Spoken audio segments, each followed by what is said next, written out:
Tratamiento del enfermo: un castigo, una posesión o un descubrimiento.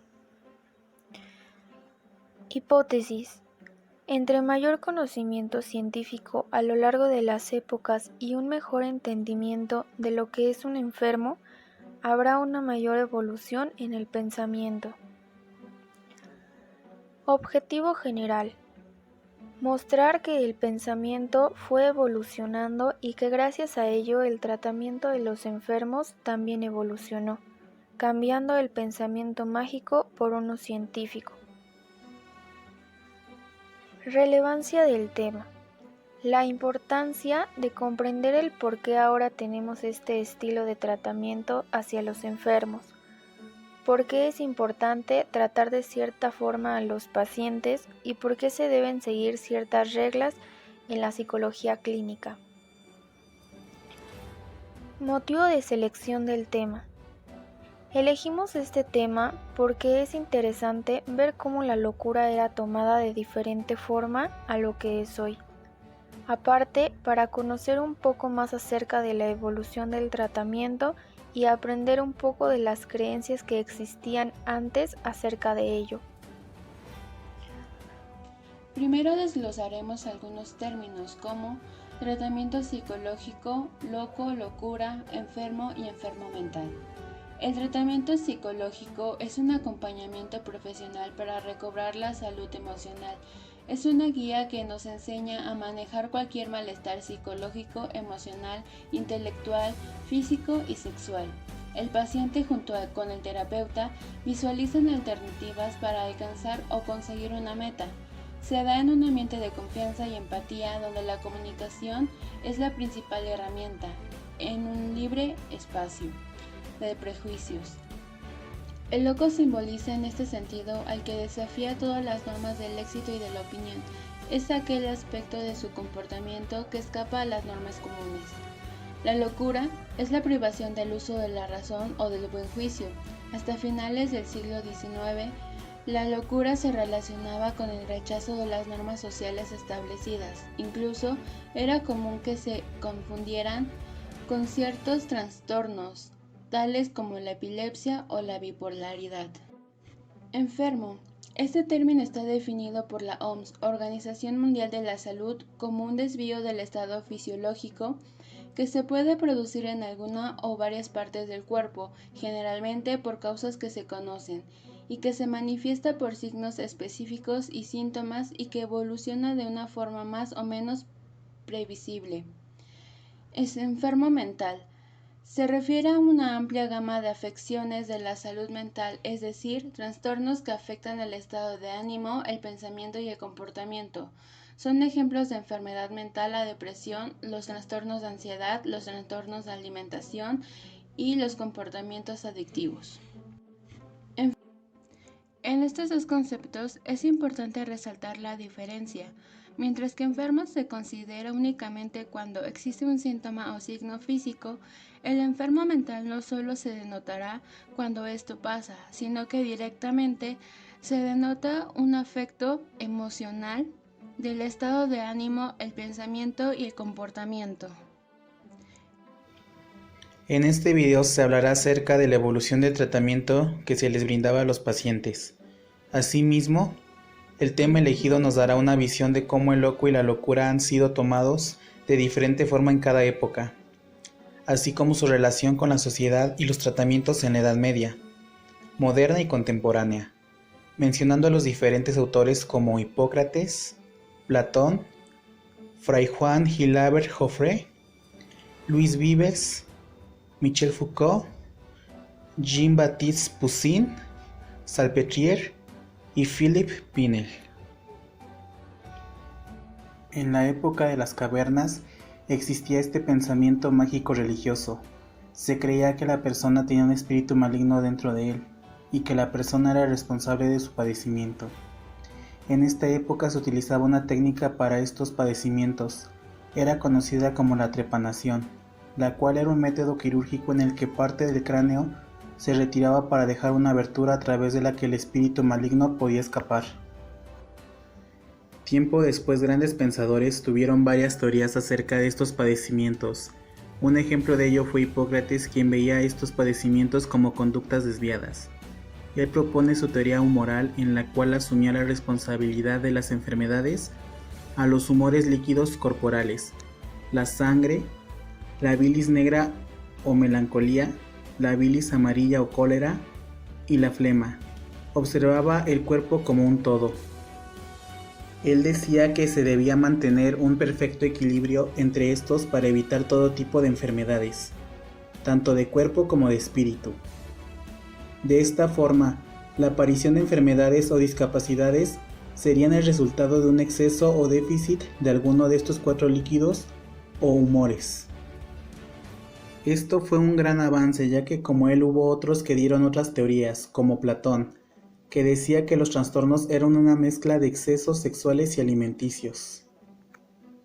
En esta época, ellos tenían la idea de que estos padecimientos venían desde el propio cuerpo.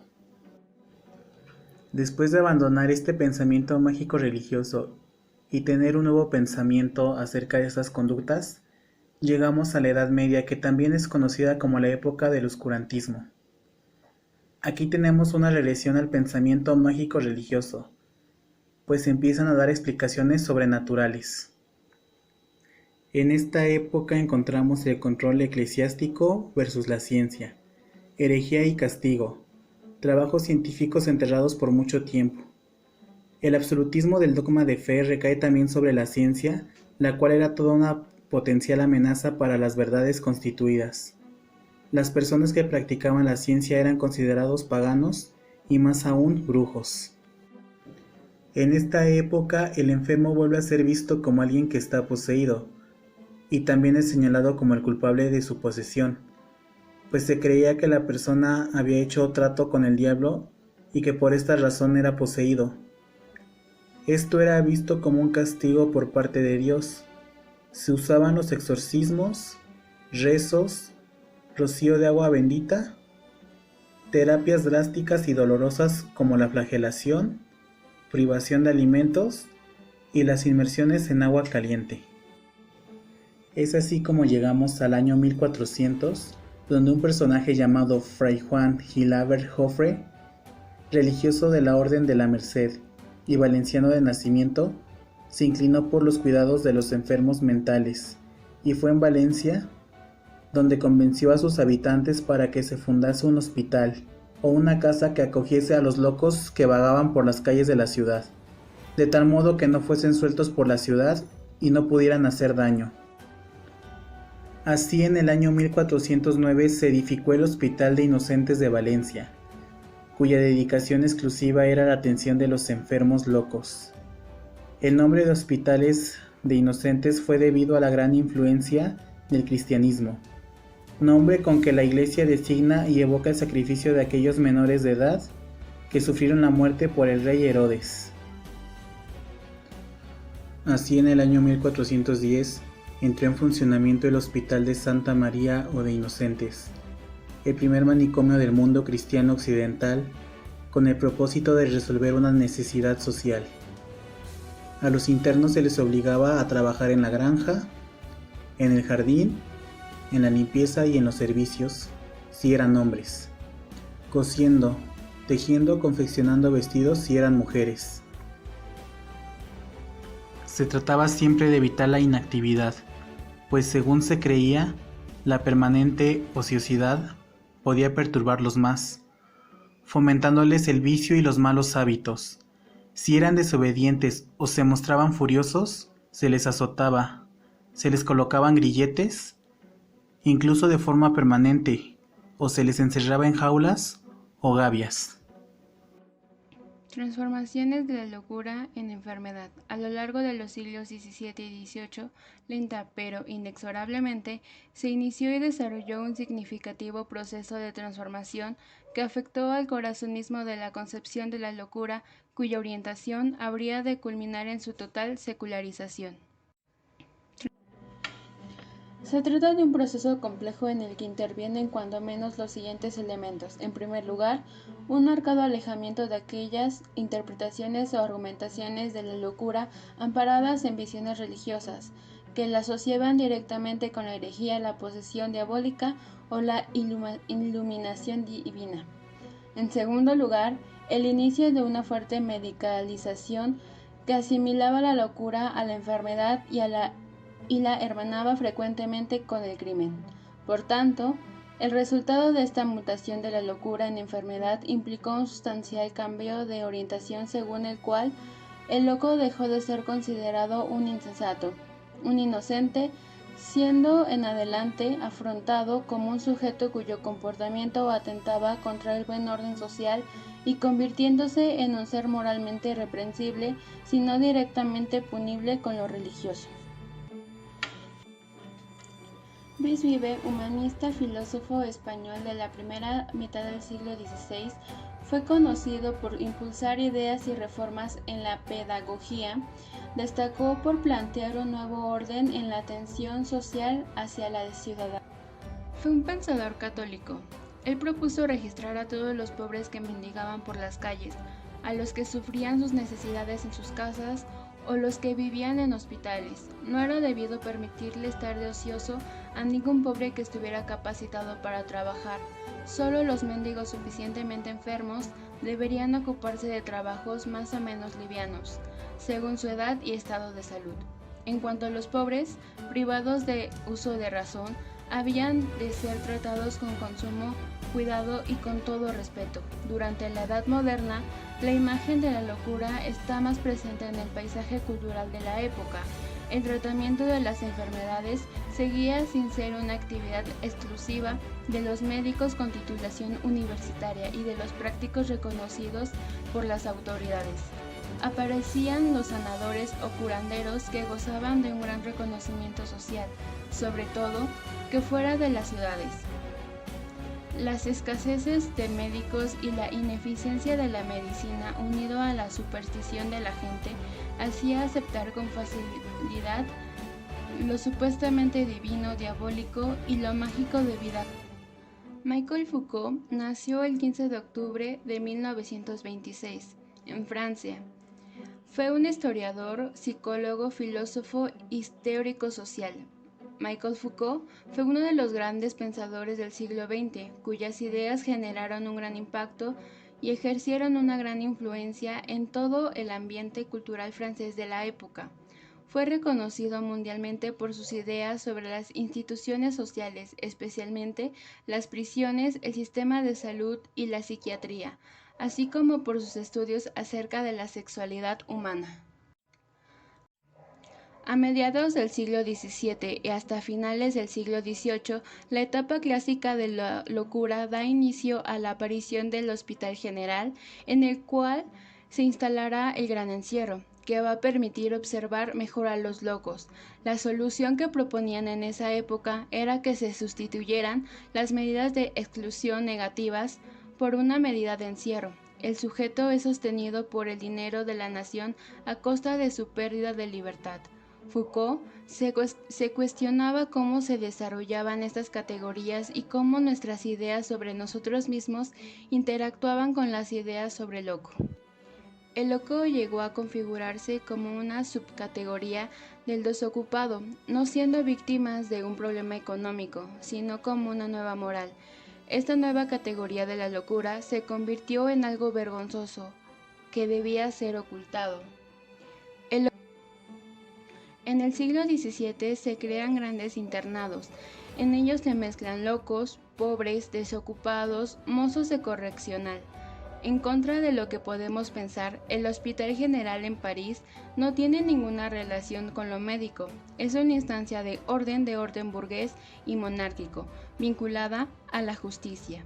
Instituciones de encierro proliferan por toda Europa en esta época. La práctica del encierro se generaliza, animada por la condenación de la ociosidad, no por criterios de curación, por imperativos de trabajo.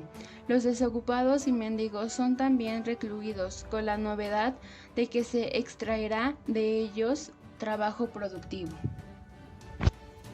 El criterio de productividad desaparece a lo largo del siglo XVII para dejar al descubierto el carácter represivo de esas instituciones de encierro.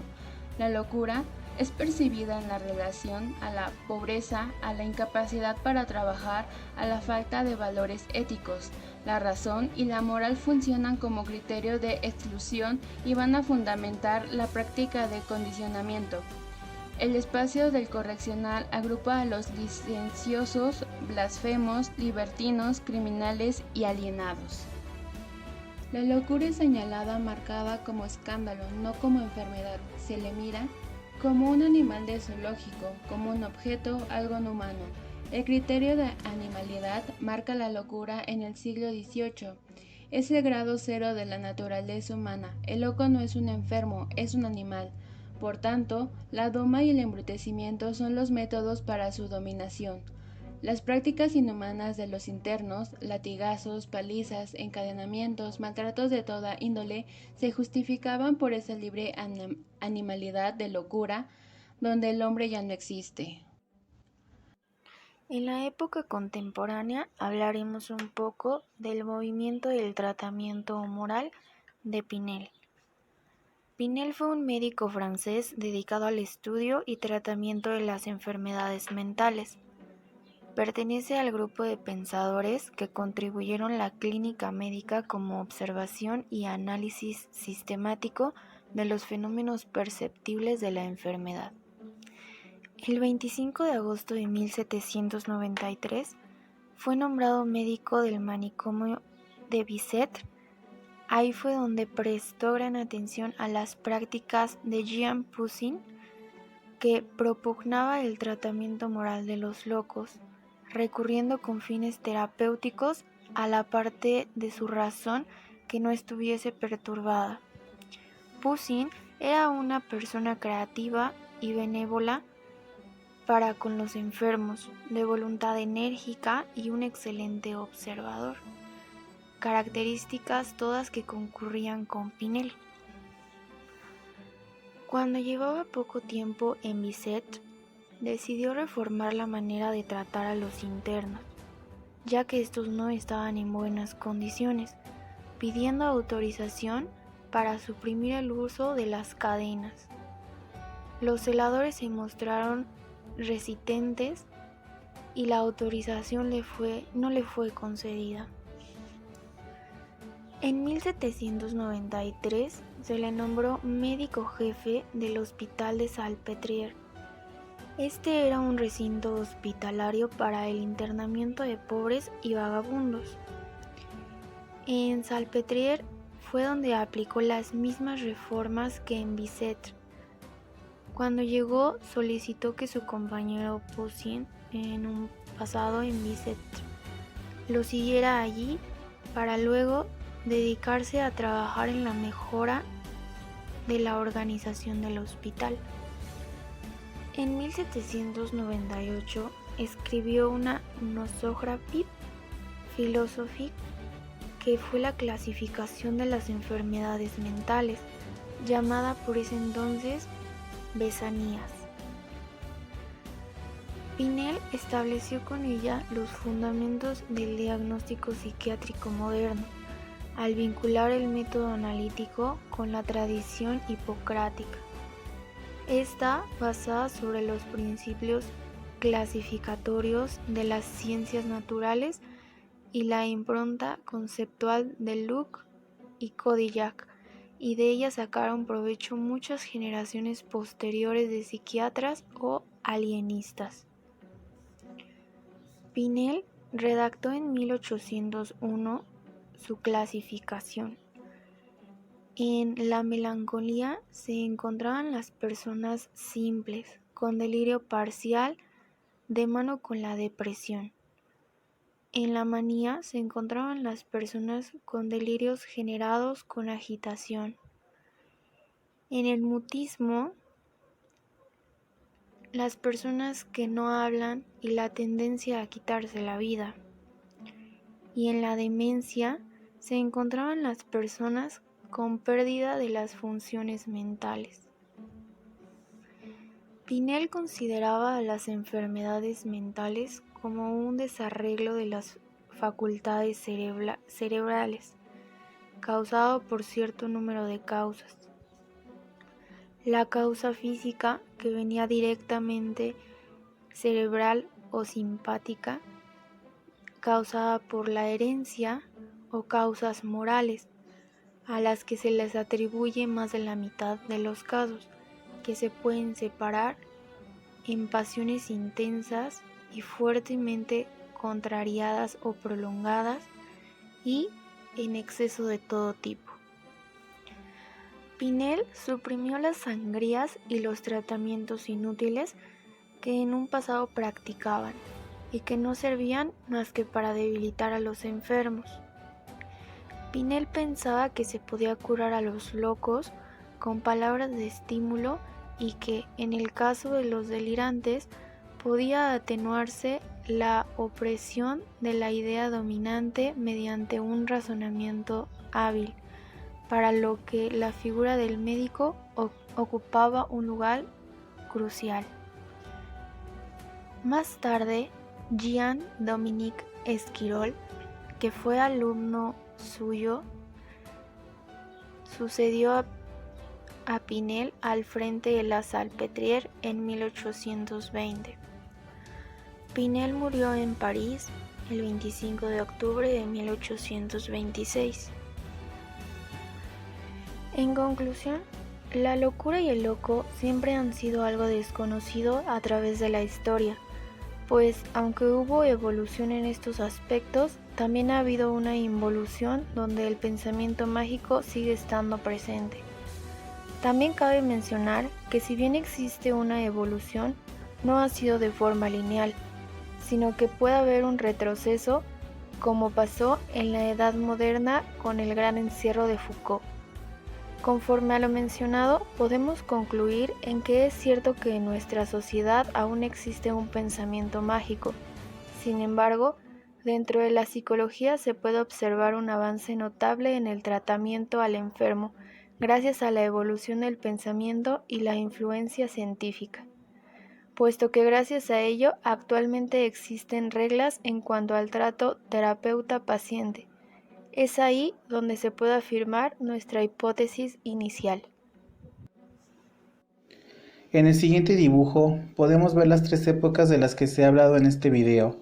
En el primero podemos ver estos exorcismos que se le hacían a las personas creyendo que tienen un espíritu maligno dentro de ellos.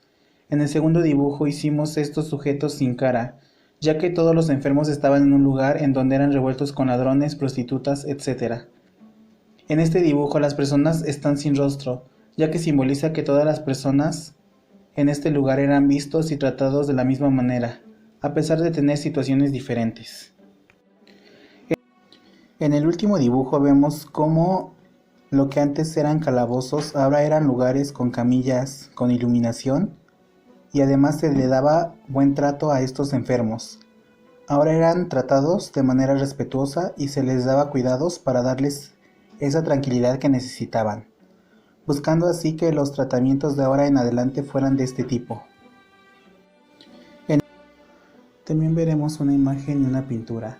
En la imagen podemos ver el método de trepanación, en el cual se buscaba que los espíritus malignos salieran del cuerpo.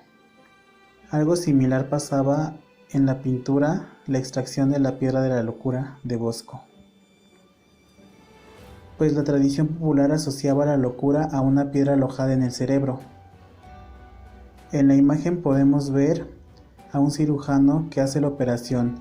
Lleva un embudo invertido en la cabeza, lo cual es símbolo de engaño y de que es un estafador. Lo que extrae de la cabeza del paciente no es una piedra, sino un tulipán, el cual representa la ingenuidad. También podemos ver la bolsa del dinero del paciente, la cual está atravesada por un puñal, como símbolo de que lo están estafando. Vemos a un fraile que parece que está interactuando con el cirujano, y al lado vemos a una monja con un libro cerrado. El libro cerrado puede entenderse como una crítica a la superstición y la ignorancia adjúdica al clero. Esto nos interesó, ya que como vimos hubo una regresión de pensamiento mágico religioso, pero también hubo una regresión al tratamiento que se les daba, que en este caso era la trepanación.